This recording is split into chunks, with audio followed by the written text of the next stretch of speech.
आज विधानसभा फूलपुर में संपन्न हो रहे कुछ चुनाव में हमारे बीच में पधारे उत्तर प्रदेश ही नहीं पूरे हिंदुस्तान वासियों की उम्मीदों के केंद्र बिंदु प्रयागराज का कायाकल्प करने वाले परम आदरणीय उत्तर प्रदेश के मुख्यमंत्री योगी आदित्यनाथ जी महाराज आपकी विधानसभा में पधारे हैं, हमारे लिए पधारे हैं। मैं जिनकी दयालुओं से फूलपुर विधानसभा में आपका बहुत बहुत स्वागत वंदन अभिनंदन करता हूं।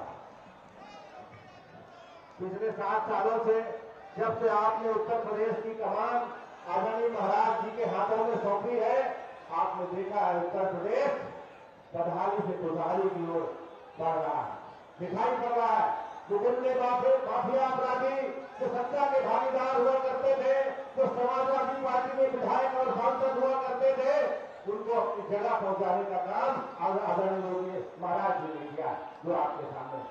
आदरणीय महाराज जी आपकी बड़ी कृपा रही है। इस विधानसभा में आपने 5,000 करोड़ से ऊपर के काम इस विधानसभा के लिए स्वीकृत करने का काम किया है और आज आप हमारे लिए दूसरी बार आए हैं फूलपुर में, इसलिए मैं आपका विशेष तौर पर धन्यवाद करता हूँ, स्वागत करता हूँ, अभिनंदन करता हूँ। साथियों, 20 तारीख को मतदान होना है और आप सभी जानते हैं महाराज जी के आशीर्वाद से, महाराज जी की कृपा से मैं भारतीय जनता पार्टी के उम्मीदवार चुनाव में आपके बीच में हूँ।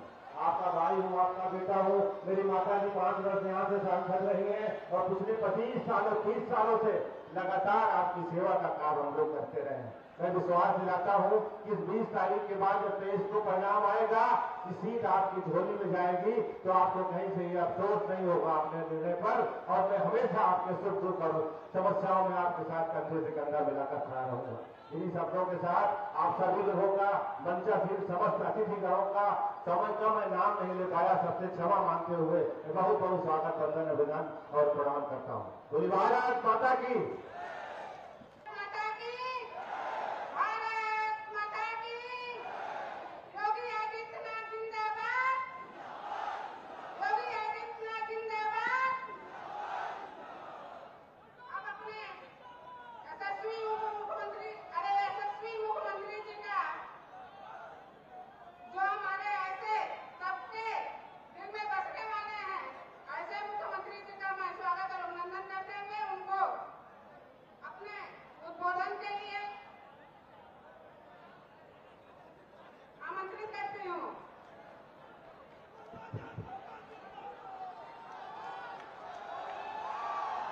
भारत माता की, भारत माता की, भारत माता की, गंगे मैया की, गंगे मैया की, यमुना मैया की, यमुना मैया की, शीतला माता की, शीतला माता की, बेड़ी माधव भगवान की, देवी माधव भगवान की, प्रयागराज भगवान की, जय श्री राम, जय जय श्री राम, नमः पार्वती पतिये हर हर। मंच पर उपस्थित उत्तर प्रदेश सरकार में मंत्रिमंडल के मेरे वरिष्ठ सहयोगी श्री राकेश सचान जी, प्रदेश सरकार के औद्योगिक विकास के मंत्री श्री नंदगोपाल गुप्ता नंदी जी, प्रदेश सरकार के परिवहन मंत्री श्री दयाशंकर सिंह जी,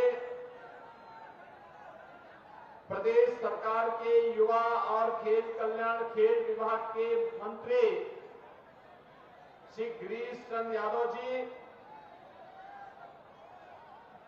माननीय सांसद श्री प्रवीण पटेल जी, भारतीय जनता पार्टी के प्रदेश के उपाध्यक्ष श्री त्र्यंबक त्रिपाठी जी, जिला प्रभारी श्री उत्तर मौर्य जी, जिलाध्यक्ष श्रीमती कविता पटेल जी, पूर्व सांसद प्रोफेसर रीता बहुगुणा जोशी जी, पूर्व सांसद श्रीमती केसरी देवी पटेल जी, पूर्व सांसद श्री विनोद सोनकर जी, हमारे माननीय विधायकगण श्री गुरुप्रसाद मौर्य जी, विधायक और पूर्व मंत्री श्री सिद्धार्थनाथ सिंह जी, हर्षवर्धन वाजपेयी जी, सुरेंद्र चौधरी जी, केपी श्रीवास्तव जी, वाचस्पति जी, पीयूष रंजन निषाद जी, महापौर गणेश केसरवानी जी, जिला पंचायत अध्यक्ष डॉक्टर वीके सिंह जी, पूर्व विधायक श्री उदयभान करवरिया जी, श्रीमती निर्मला पासवान जी और भारी संख्या में प्रयागराज के फूलपुर में भारतीय जनता पार्टी, अपना दल, निषाद पार्टी और स्वहलदेव राजभर पार्टी के प्रत्याशी श्री दीपक पटेल को अपना आशीर्वाद प्रदान करने के लिए उपस्थित मेरे सभी बहनों और भाइयों, प्रयागराज की इस पावन धरा को मैं नमन करते हुए आप सभी का अभिवादन करता हूं, आपका अभिनंदन करता हूं। बहनों और भाइयों, मुझे आधे घंटे पहले आना था। कल मैं वाराणसी में देव दीपावली के कार्यक्रम में था।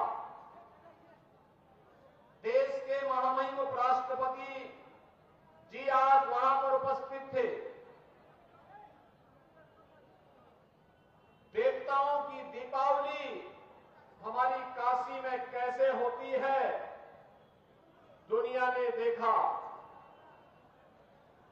और लाखों की संख्या में देश और दुनिया के श्रद्धालुजन, पर्यटक कल काशी में आए थे और मैं प्रयागराज के फूलपुर विधानसभा क्षेत्र में आने के लिए समय पे हम लोग चलते, लेकिन कल रात्रि में एक दुखद घटना झांसी में घटित हुई। झांसी रानी लक्ष्मीबाई मेडिकल कॉलेज में छोटे बच्चों के एक नवजात शिशु का जो वार्ड होता है, जो कम वेट के बच्चे होते हैं, समय के पहले जो बच्चे पैदा हो जाते हैं, जिन बच्चों में गंभीर बीमारी हो जाती है, नवजात शिशु होते हैं, उन बच्चों का जो वार्ड था, उसमें अचानक शॉर्ट सर्किट से आग लगने के कारण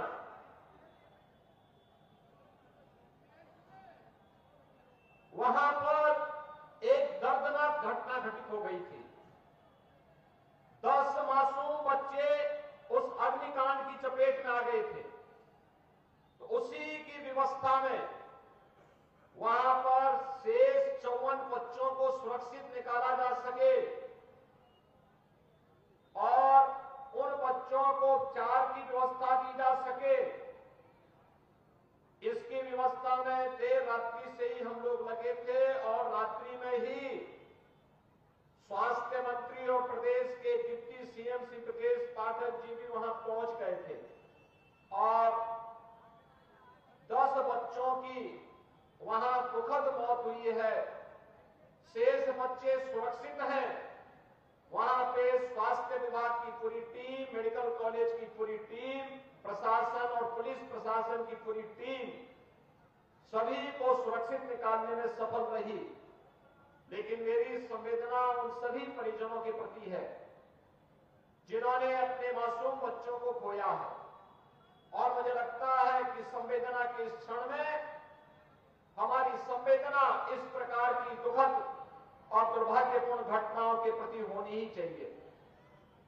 बहनों और भाइयों, इसलिए चाहते हुए भी व्यवस्था में लगे होने के कारण समय से मैं आपके बीच में यहां पर नहीं आ पाया। आपने जो उत्साह यहां पर दिखाया है, फूलपुर में फिर से कमल का फूल खिलना है, इसके लिए जो आपका ये संकल्प है, उसी के लिए मैं आपके पास आया हूं कहने के लिए। बहनों और भाइयों, आज जो कुछ भी आपको परिवर्तन दिखता है देश में और प्रदेश में, ये प्रधानमंत्री मोदी जी के नेतृत्व में, उनके यशस्वी मार्गदर्शन में ही संभव हो पा रहा है। चाहे ये मेडिकल कॉलेज की स्थापना के कार्य हो, चाहे वह देव दीपावली का भव्य कार्यक्रम काशी का रहा हो, चाहे वह दीपोत्सव का भव्य आयोजन अयोध्या धाम का हो, चाहे वह गंगा एक्सप्रेसवे को मेरठ से प्रयागराज से जोड़ने का हो, चाहे वह 2025 का भव्य और दिव्य कुंभ का हो, ये केवल और केवल डबल इंजन की भाजपा की सरकार कर सकती है। समाजवादी पार्टी का कोसों दूर तक इससे कोई रिश्ता नहीं है। बहनों और भाइयों, इनको विकास से कौन मतलब है? इनको युवाओं से कौन मतलब रह गया है? इनको किसानों से कौन मतलब रह गया है? इनको व्यापारियों से मतलब नहीं, इनको विकास से मतलब नहीं। इनका तो एक ही सिद्धांत है कि सबका साथ और सेफई परिवार का विकास। उससे ऊपर सोच भी नहीं सकते, उससे ऊपर इनकी सोच है भी नहीं। याद करिए, हमने पहले दिन कहा था, उत्तर प्रदेश के अंदर उत्तर प्रदेश की धरती को दंगा मुक्त बनाएंगे। उत्तर प्रदेश की धरती में कोई भी माफिया हो, वह खनन माफिया हो, वह नकल माफिया हो,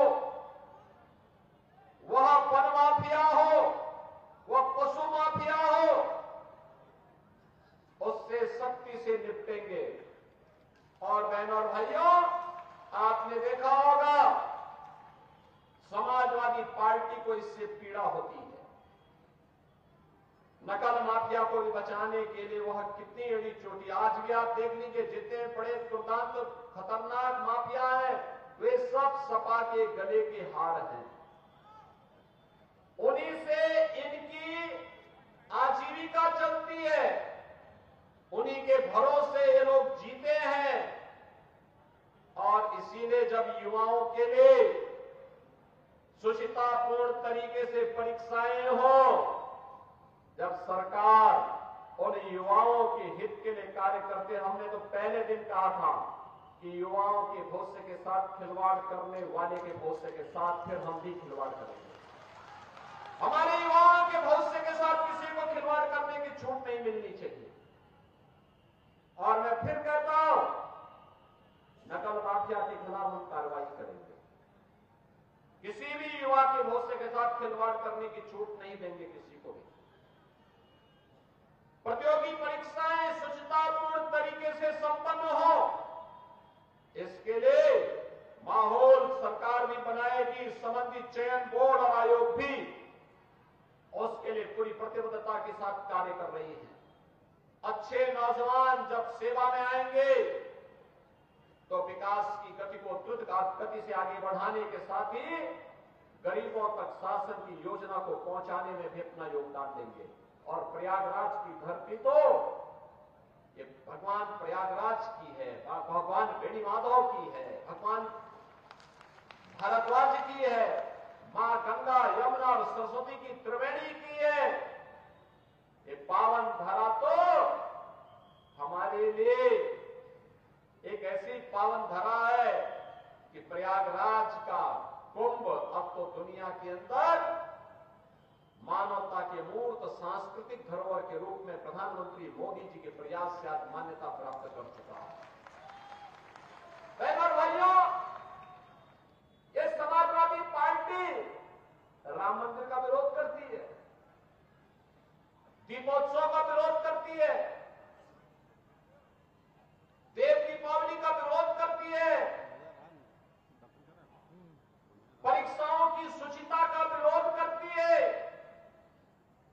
विकास के कार्यों का विरोध करती है, गरीब कल्याणकारी योजनाओं को जो गरीबों को लाभ मिलता है उसका भी विरोध करती है।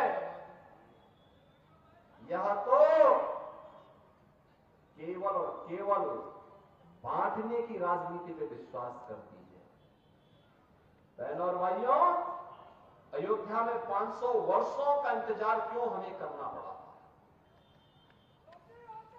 क्यों करना पड़ा था? क्योंकि हम बटे थे। काशी में क्यों हमें अपमान झेलना पड़ा था? क्योंकि हम बटे थे। मथुरा में क्यों अपमान झेलना पड़ा? क्योंकि हम बटे थे। और जब बटे थे तो कटे थे। बटना नहीं है, एकजुट होना है। याद रखना, भारत की आज की सबसे बड़ी चुनौती है जाति के नाम पर बांटने वाले लोग देश के दुश्मन की तरह काम कर रहे हैं। ये आपको जाति के नाम पर बांटेंगे, तुष्टीकरण की नीति पर चलेंगे। दुर्भाग्य से अगर सत्ता कभी ऐसे लोगों को मिल जाती है तो गरीब हिंदू तक ही लगाई देखते रह जाता है, लेकिन कभी उसको शासन की योजना का लाभ नहीं मिल पाता है। आपने पिछले 10 वर्ष में देश के अंदर 7-7.5 वर्ष में उत्तर प्रदेश के अंदर देखा होगा 56 लाख गरीबों का मकान मिला, कोई भेदभाव नहीं। 2.5 करोड़ से अधिक गरीबों के घर में शौचालय बने, कोई भेदभाव नहीं। लगभग 2 करोड़ गरीबों के घर में उज्ज्वला योजना का रसोई गैस का सिलेंडर पहुंचा, कोई भेदभाव नहीं। बहनों और भाइयों, 1,56,00,000 गरीबों को फ्री में बिजली के कनेक्शन मिले, कोई भेदभाव नहीं। 14 लाख किसानों के बिजली के बिल, ट्यूबवेल के बिल माफ किए गए, कोई भेदभाव नहीं हुआ। करोड़ों किसानों के से हम उनके धान और गेहूं की एमएसपी के दाम पर उपज खरीदते हैं, कोई भेदभाव नहीं हुआ, कोई भेदभाव नहीं हुआ। प्रदेश में 15 करोड़ और देश में 80 करोड़ गरीबों को फ्री में राशन दिया जा रहा है, कोई भेदभाव नहीं। 1 करोड़ परिवारों को उत्तर प्रदेश में वृद्धावस्था पेंशन, निराश्रित महिला पेंशन और दिव्यांगजन पेंशन में 12,000 रुपए महीने साल का दिया जा रहा है, कोई भेदभाव नहीं हुआ। कन्या सुमंगला योजना में कोई भेदभाव नहीं हुआ। सामूहिक विवाह योजना में कोई भेदभाव किसी बेटी के साथ नहीं हुआ, क्योंकि हमारा तो कहना है कि बेटी सबकी बेटी होती है।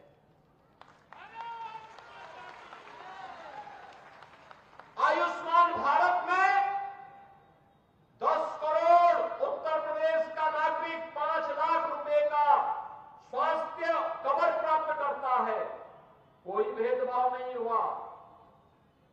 हमने तो, मोदी जी ने तो एक ही बात सिखाई, सबका साथ और सबका विकास का। हमने तो सबको जोड़ने का प्रयास किया, लेकिन हमने ये भी कहा विकास सबका, सुरक्षा सबको, लेकिन तुष्टीकरण किसी की नहीं, तुष्टीकरण किसी की नहीं करेंगे। बहनों और भाइयों, ये समाजवादी पार्टी कहां ले जा रही थी देश को, प्रदेश को? इनका गठबंधन कहां देश को ले जा रहा था? हर दिन एक नया घोटाला होता था, हर दिन एक नया घोटाला होता था। विकास से इनको कोई लेना देना नहीं था। ये जो गंगा एक्सप्रेस वे बनने जा रही है, प्रयागराज को जोड़ेगी पश्चिमी उत्तर प्रदेश से। मात्र 6 से 7 घंटे में प्रयागराज से आप मेरठ पहुंच जाएंगे और वहां से 45 मिनट में दिल्ली पहुंच जाएंगे। कितनी बेहतर कनेक्टिविटी हो गई। और इसीलिए बहनों और भाइयों, मैं आप सबसे कहने के लिए आया हूं, इस समाजवादी पार्टी आपको गुमराह करेगी। इनके तमाम ऐसे लोग घूमेंगे, सोशल मीडिया प्लेटफॉर्म में आपस में लड़ाने का कार्य करेंगे। हमें इतिहास से सबक सीखना है और मैं इसीलिए कहने के लिए आया हूं कि प्रदेश सरकार ने जो आपसे कहा था, आप याद करिए, इसी मंच पर श्रीमती जयापाल भी है, पूजा पाल भी है। क्या हुआ था इन लोगों के साथ? किस प्रकार का अत्याचार हुआ था? कोई पूछने वाला था? कृष्णानंद राय भारतीय जनता पार्टी के विधायक थे, क्या हुआ था उनके साथ? कृष्णानंद राय के साथ रमेश यादव भी थे, रमेश पटेल भी थे, 7 अन्य लोग थे, सबकी निर्मम हत्या कर दी गई। इस समाजवादी पार्टी से जुड़े हुए माफिया, दुर्दांत माफिया निर्दोष हिंदुओं की हत्या भी करते थे और फिर संपत्तियों पर भी कब्जा करते थे, व्यापारियों का अपहरण करते थे, बेटी की सुरक्षा में सेंध लगाते थे, धार्मिक स्थलों पर कब्जा करते थे और फिर पर्व और त्योहारों में व्यवधान डाल करके अशांति पैदा करते थे। आज तो मैं कह सकता हूं, हमारे उत्तर प्रदेश में न कर्फ्यू है न दंगा है, उत्तर प्रदेश में सब चंगा है, उत्तर प्रदेश में चारों ओर शांति है। और इसीलिए बहनों और भाइयों, मैं आपसे कहने के लिए आया हूं, आप सबसे मैं यही विनती करने के लिए आया हूं, भाजपा के लिए चुनाव एक मिशन है, सेवा का एक मिशन है।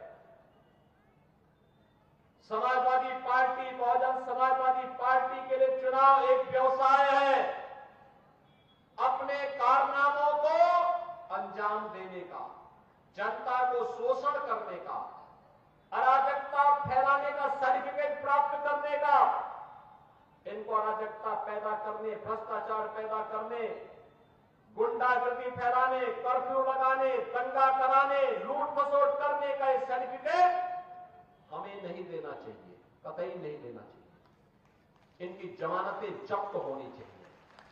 और यही कहने के लिए आज मैं आपके पास आया हूं। भारतीय जनता पार्टी, अपना दल, निषाद राज पार्टी, हमारे जितने भी सहयोगी दल हैं, इन सब ने श्री दीपक पटेल को प्रत्याशी बनाकर के आपके बीच उतारा। बहनों और भाइयों, वो एक अनुभवी और कर्मठ कार्यकर्ता है, अनुभवी है, कार्य करने का अनुभव है और साथ साथ जूझने का भी एक सामर्थ्य है। विकास के लिए जो भी आपका आह्वान होगा, वो विकास आपके फूलपुर में पहुंचेगा, फूलपुर में आएगा। उसके लिए फूलपुर वासियों को फिर इधर उधर जाने की आवश्यकता नहीं पड़ेगी। अच्छे लोग चुनेंगे तो विकास आपके द्वार तक लेके आ जाएगा। और इसीलिए मैं आपसे कहने के लिए आया हूं, 20 तारीख को जो चुनाव होने जा रहे हैं, इस चुनाव में से दीपक पटेल जी को कमल चुनाव चिन्ह पर भारी बहुमत से विजयी बना करके भेजना है। बना के भेजेंगे। फूलपुर में थोड़ा दोनों हाथ पा करके आशीर्वाद लेकर के बताओ, मुझे आश्वस्त करो, आप सभी लोग आशीर्वाद देंगे? सभी लोग सहमत हैं? सभी लोग सहमत हैं? तो फिर मेरे साथ बोलेंगे, भारत माता